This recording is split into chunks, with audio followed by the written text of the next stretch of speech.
Kakaibang ungot at boses ng halimaw. Nagdala ko ng isa pang reserba para gawin langis ang katas niya. Si Lolo! 2-in-1 Paranormal Philippines Seminar Story. Lalaki sa Palayok.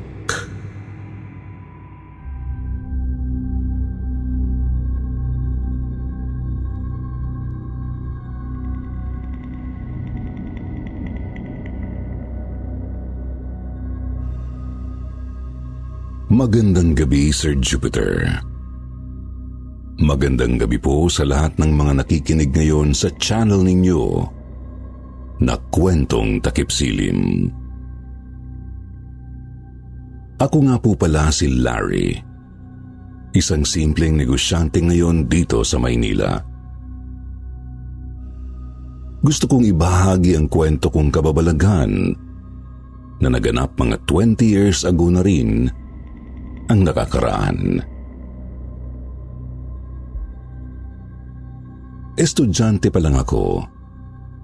Marami nang naiipalan sa akin sa school. Feeling cool daw kasi ako. Lahat ng grupo, sinalihan ko, Sir Jupiter. Mapa Legion of Mary, debating team, cheering squad, at Spirit Questers Club kung saan ko nakilala si Mason na isang half Filipino-American student.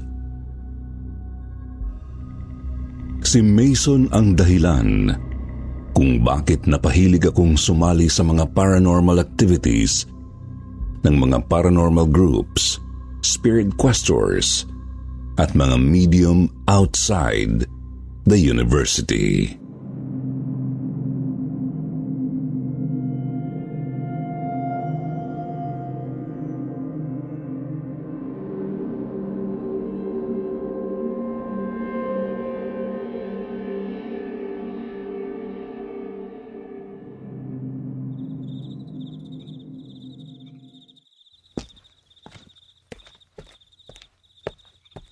Larry, dude, bakit ngayon ka lang? Mason, dude. Sorry kung kanina ka pa naghihintay sa akin. Nahirapan ako tumakas sa parents ko eh. So, how did you get out of your house then? Tumulan ako from my window. Muntikan pa ako mabalian ng buto. You'll do everything and anything talaga ah. Makasali lang sa amin. Yeah! Just to join this ghost hunting tonight sa abandoned hospital sa Subic. Kaso, may problema eh. Anong problema? Wala sila Alanis, Kitchi at Barbie tonight. So wala tayong sasakyan.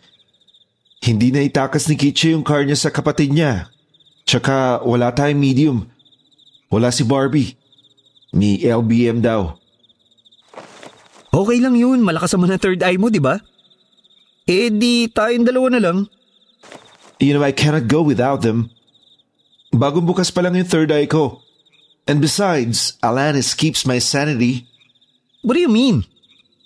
Well, siya ang gumigising sa akin or nagpro-protect sa akin whenever I'm getting possessed by an entity or spirit. So paano, postponed ba? Sayang, gusto ko pa naman talagang maging kasing galing ninyong ghost hunters. Well, if you want, postpone muna natin yung lakad natin tonight. Join us na lang next Friday. Next Friday?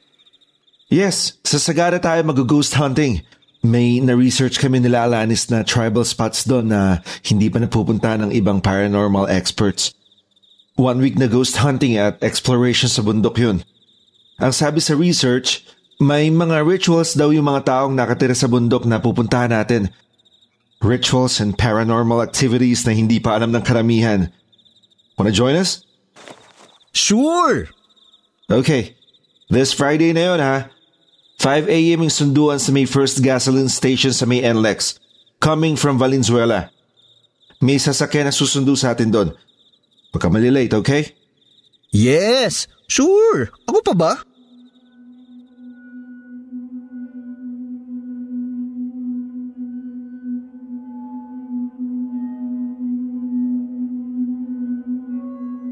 At dumating nga ang araw ng Biyernes.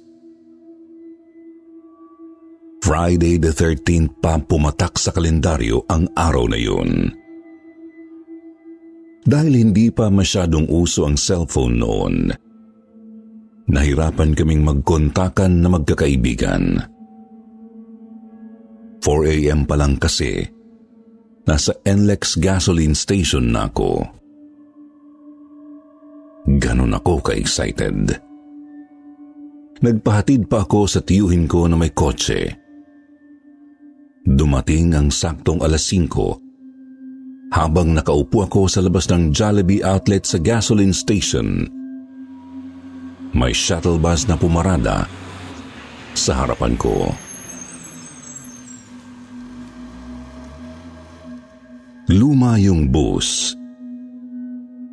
Ito yung tipong nakikita natin sa TV na bumibiyahe paakyat ng kabundukan na may top load o mga pasahero sa itaas ng bubungan.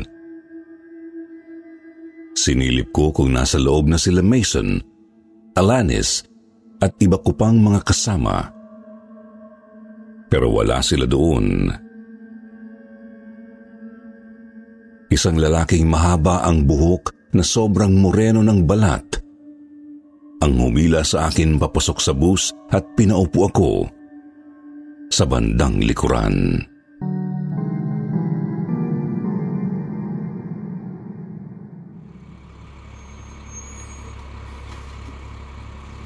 Halika na, nauna na sila. Sila Mason? Ba't di nila ako hinintay? Malay ko. Ongos nito ah. Kung may gusto kang sabihin, ilakas mo ang boses mo. Wala. Ako pala si Larry. Ikaw? Bugo ang tawag nila sa akin. Bogo? Matulog ka muna, Larry, para may lakas ka pagdating natin sa Sagada. Kapsat nga driver, paspartakte drive tapno. Maidanon tayo, kadigti kapunan. Ano? Wala. Sabi ko sa driver, ingatan ang pagmamaneho.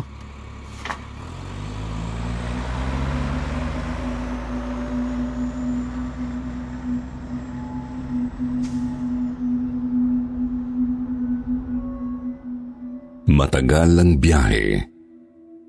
Iba pa kasi ang daanan papuntang Baguio noon.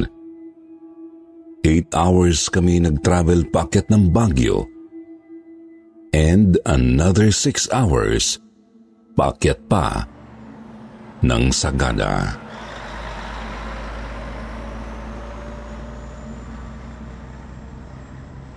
Habang palubak ng palubak ang daanan, parami ng parami ang mga sumasakay na mga kakaibang tao. Kakaiba sila sa paningin ko kasi iba ang kasuotan nila. Iba rin ang itsura nila. Mukha silang mga igrot sa itsura nila. Halos lahat sa kanila ay may tuldok-tuldok na tattoo sa noo at mukha. Nakakatakot ang mga dilaw nilang ngipin na hiwa-hiwalay. Mahilig silang ngumuya ng nganga at dumura sa loob ng sasakyan. Para silang hindi civilized. Nasiwa at nahiya ako sa mga kababaihang matatanda na sumakay sa bubungan. Wala silang mga saplot na pang-itaas. Nakalawlaw ang mga hinaharap nila at wala silang pakialam. Yung ibang kalalakihan naman, nakasayad na ang betlog sa sahig ng sasakyan habang nakasquat. Nakabahag ang karamihan sa kanila maliban kay Bogo na mukhang lumaki sa Maynila.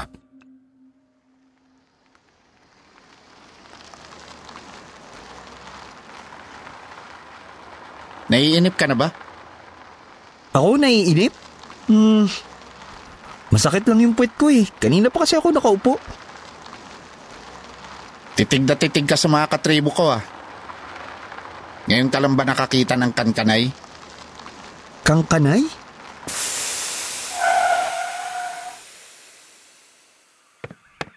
Bimtak kadi ti goma. Bumaba tayo kadi. Anak ti bitch agtudo pa ilaing. Siguro saan mi anadanon ti ritual ni Apo. Anong nangyari? Sumabog ang gulong. Hanggang dito na lang ang sasakyan. Malayo pa ba yung site? Anong site? Ghost site.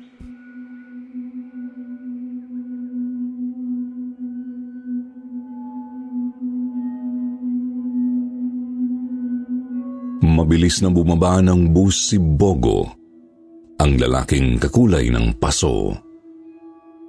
Matangkad pala siya, malaki ang katawan at nakatapak lang. Doon na ako nagsimulang magtaka, kabahan at matakot. Lalo na nang makita kong puro tribong kangkanay ang bumaba mula sa bus. Sinundan ko sila sa paglalakad. Mabilis silang humakbang kaya tumakbo ako habang sumusunod sa kanila.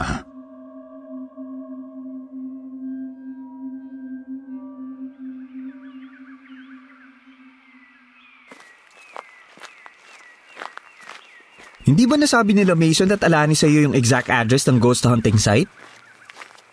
Wala akong alam sa mga sinasabi mo. Sabi mo kanina sa NLEX, nauna na sila. Nauna na nga. Help! Tulong! Somebody help me! Tulungan niyo ako! Mason? Mason, nasan ka?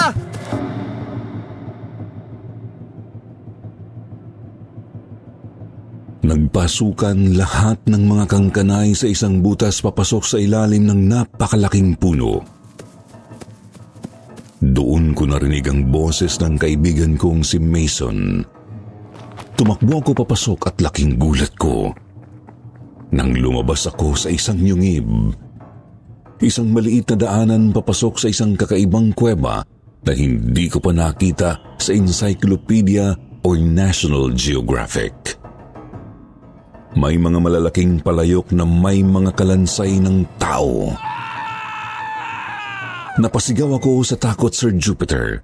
Gusto ko nang tumakas noon, pero nang makita ko si Mason na nakahubot-hubad habang pinapakuluan ang buong katawan niya sa loob ng malaking palayok, napadasal ako bigla ng 3 Our Father at 5 Hail Mary.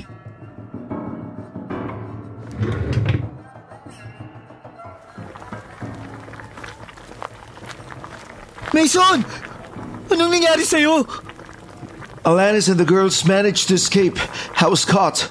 Nilagay nila ako dito sa higanting palayok. Para kunin ang katas at halimuyak ng tao. Pinapalambot pa lang siya ngayon ni Apo. Kaya hindi pa malakas ang apoy sa ilalim ng palayok. Larry, lulutuin nila ako. Papakuluan nila ako, Larry. Bago magkalasog-lasog ang laman ng kanuna yan, kukunin namin ang natipon na pawis, ihilaway, luha at idugo para gawing gamot sa sakit ng tribo. Ano? Papatayin yung kaibigan ko? Apo, nagdala ko ng isa pang reserba para gawin langis ang katas niya. Larry, ask for help. Takbo na. Ikaw ang susunod ng tribo na to. Saklala! Saklala! Tumakbo ako ng mabilis pero walang humabol sa akin. Nagkandara pa ako sa mga putikang batuhan sa daanan. Halos malaglag ako sa mga bangin dahil sa kapal ng fog sa paligid. Pero ang nakapagtataka, wala isa sa mga tribo ang nanakit sa akin. At parang kusang naglaho ang mga dinaanan kong trails. Kusang nabura sa paningin ko.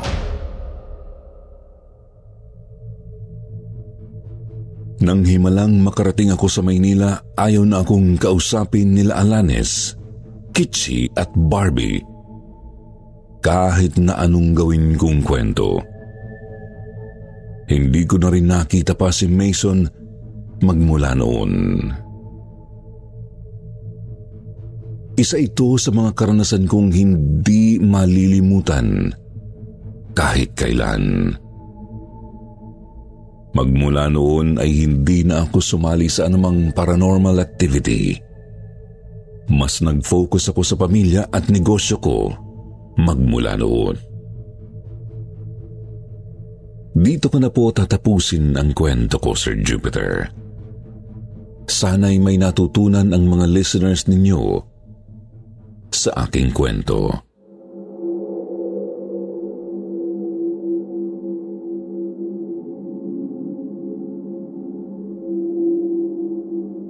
Davao Paranormal Society.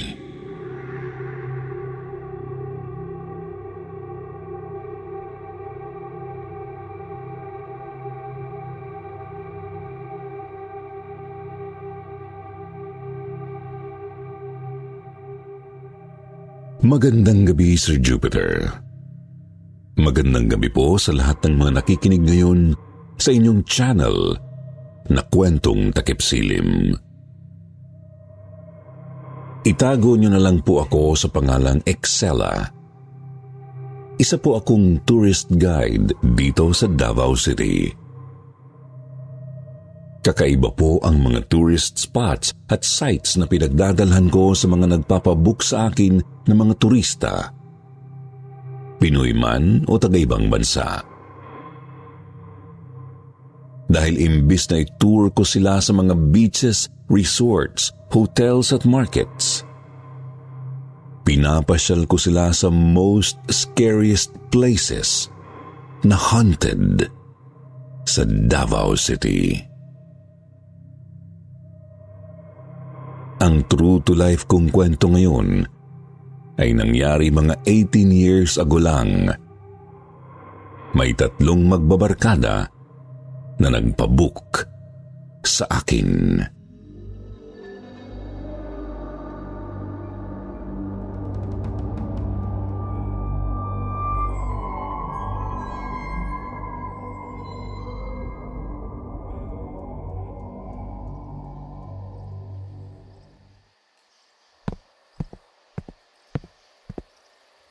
Hello po mga sir. Ako po si Excella, ang tourist guide niyo po for today. Until midnight tayo, di ba? Oo nga po pala. I'm Bam, and this is Elmo Winbert. Nice to meet you po, Sir Bam, Sir Elmo, and Sir Bert.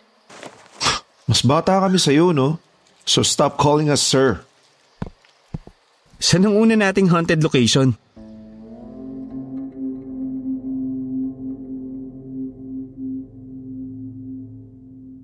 Una ko silang dinala sa nakakatakot na eskwelahan sa Panabo, Davao City.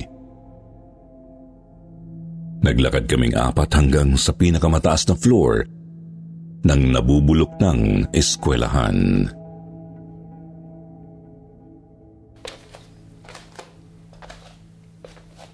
Anong nakakatakot dito?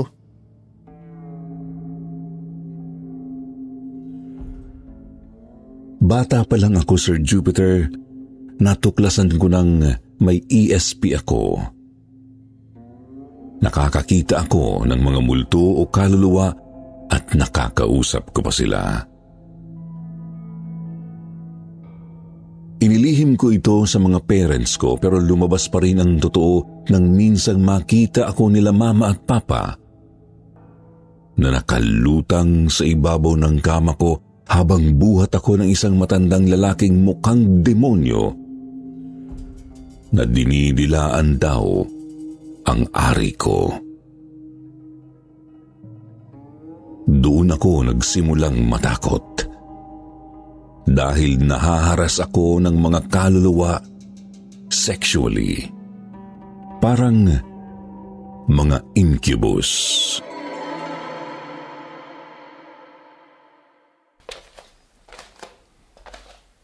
Hey, Excella! Natulala ka na dyan. Sabi ko, anong nakakatakot dito sa school na to? Sabi po sa balita, may isang estudyante raw na tumalon mula dito sa rooftop pababa. Nag-suicide. At magmula nun, nagsimula ng pagpapakita ng mga dark shadows na tumatagos from one classroom to the other. Nakikita din daw ang kaluluwa ng estudyante na umiiyak. Tsaka patuloy na naghihintay sa mga magulang niyang sunduin siya. Ang sabi pa, batang babae raw ang multong to. Nag-suicide kasi nakipag-split sa kanya yung 4th year student na boyfriend niya. Nagmumulto siya ngayon para makahanap ng bagong jowa. Nakakatakot na yun? Love story crap. Nagpapakita rin ng estudyanteng nagpakamatay sa mga photos na nakunan sa abandoned school na to. Shall we take a photo now? Tara, damihan natin.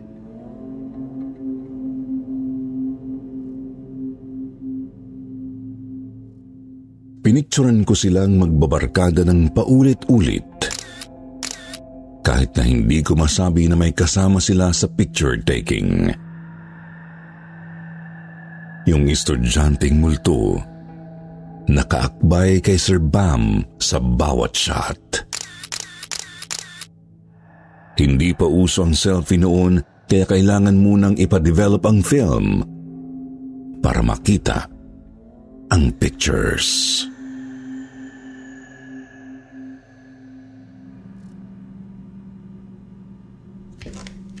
Oh, saan tayo next? Sa bunkhouse po sa Tugbok Mintal. Tugbok Mintal? Opo.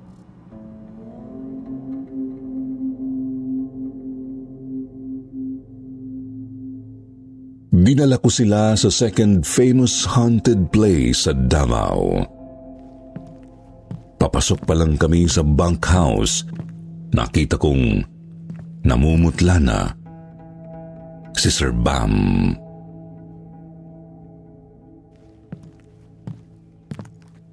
Sir Bam, okay lang po kayo? Nasusuka ako. I feel nauseous. Hindi ko kasi masabi sa kanya ang totoo.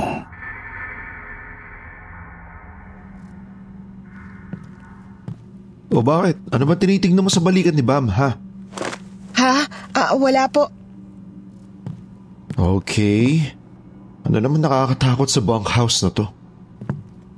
Yung pamilyang nakatira dati dito sa bunkhouse, nakaranas ng maraming kaguluhan sa buhay at bahay nila mismo. Yung pamilyang tumira dito, hindi tinigilan ng poltergeist. Like how? Sinakal. Tsaka tinakpan sa ilong at bibig yung misis ng hindi nakikitang nilalang habang natutulog sa kwarto nila sa 2nd floor. Sigaw siya ng sigaw, pero hindi siya naririnig ng asawa niyang katabi lang niya naman sa kama. Yung panganay na anak na lalaki, madalas nagigising na nasa bubungan na ng bahay. Talaga? That's funny. Maririnig din sa 2nd floor ang footsteps at mga kakaibang ungot at boses ng halimaw.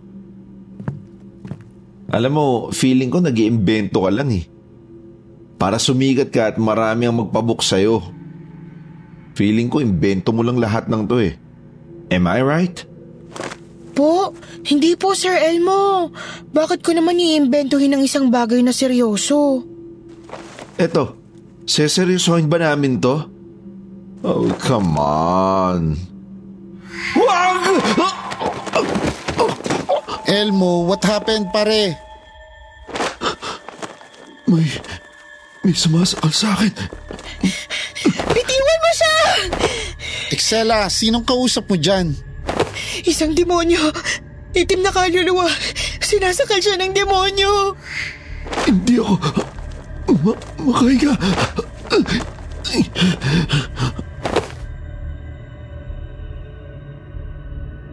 Nagtatakbo pa palabas ang mga guests ko at sumakay sa kotse na nirentahan nila. Mabilis ko silang sinundan.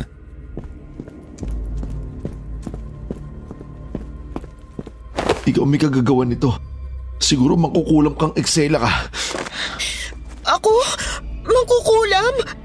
Hindi po! Sir, bakit ko naman gagawin sa inyo yun? Umuwi na tayo sa Manila tonight. I will wire you the payment mamayang hapon. Huwag ka na susunod sa amin, Excella.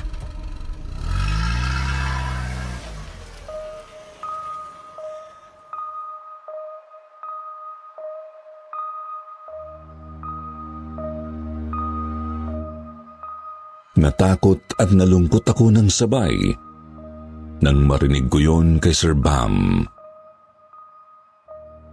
Natakot ako dahil hindi ko masabi-sabi sa kanya na yung nag-suicide na student sa haunted school ay tuluyan ng sumama at dumikit sa kanya kahit saan siya magpunta.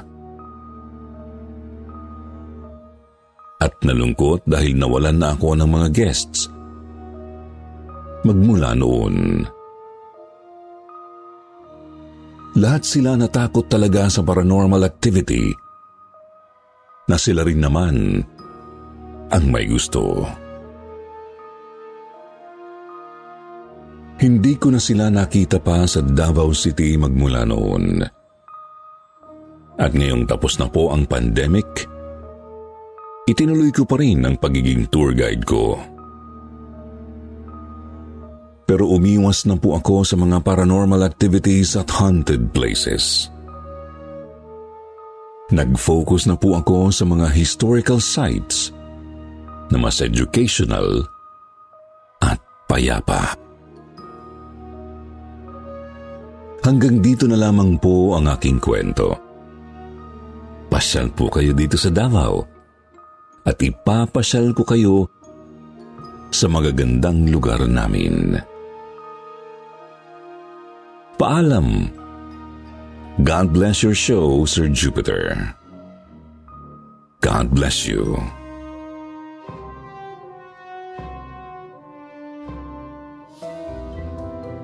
Ito na po ulit ang inyong paboritong shoutout portion. Shoutout going out to Aiza Lejano, Mayumi Makisig, Shirley Carillo, Feli Operanio, Jen Cruz, Elizabeth Dacles, Colette Chanel, Laji, Slow Burn Company, Kirk Arkin, at kay Daddy Paul Canapi. Magbasa naman tayo ng ilan sa pinakamagandang comment galing kina Juvie Sige at Jen Cruz. Sabi ni Juvie, magandang umaga po Team Kwentong Takip Silim. Pa-shoutout po sa mga kapatid ko at papa ko na kinababaliwan din ng inyong channel. Nakikinig sila habang break time sa pagkakarpintero.